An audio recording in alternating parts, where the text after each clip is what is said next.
Tomato সংরক্ষণ করতে গিয়ে আমার মতো এত বড় ভুল করবেন না। বছরের এই সময়টাতে কিন্তু টমেটো অনেক সস্তায় পাওয়া যায়। আর টমেটো যেহেতু আমাদের সারা বছরই লাগে, টমেটো কিন্তু বিভিন্নভাবে সংরক্ষণ করা যায়। তার মধ্যে একটি হচ্ছে রোদে শুকিয়ে সংরক্ষণ করা। তো এটা করতে গিয়ে আমার কি কি ফেস করতে হয়েছে তাই আজকে আপনাদের সাথে শেয়ার করব।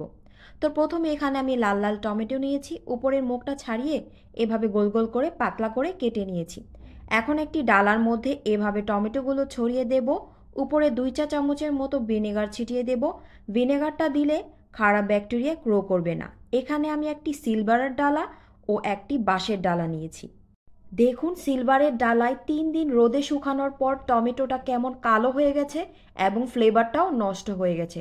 তো আমি সাজেস্ট করব কখনোই কোনো কাঁচা জিনিস সিলভারের ডালায় রোদে শুকাতে যাবেন না, এতে করে কালো হয়ে যাবে। তো আমার মতো এই ভুলটা করবেন না। আর যেগুলো আমি বাঁশের ডালায় শুকিয়েছি ওগুলো কিন্তু ঠিকই আছে, কিন্তু নিচে শুকানোর পর অনেকটা লেগে গিয়েছিল। সিলভারের ডালাও সেম হয়েছে। যদি ভালো স্টিলের ডালা থাকে তাহলে ওইটা দিয়ে শুকানোটা বেস্ট হবে।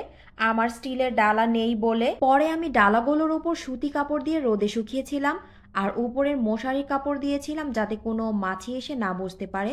প্রথম 2 দিন দুইবার দুইবার করে 4বার উল্টিয়ে দিয়েছিলাম, এতে করে কাপড়ের গায়ে তেমন একটা লেগে যায়নি।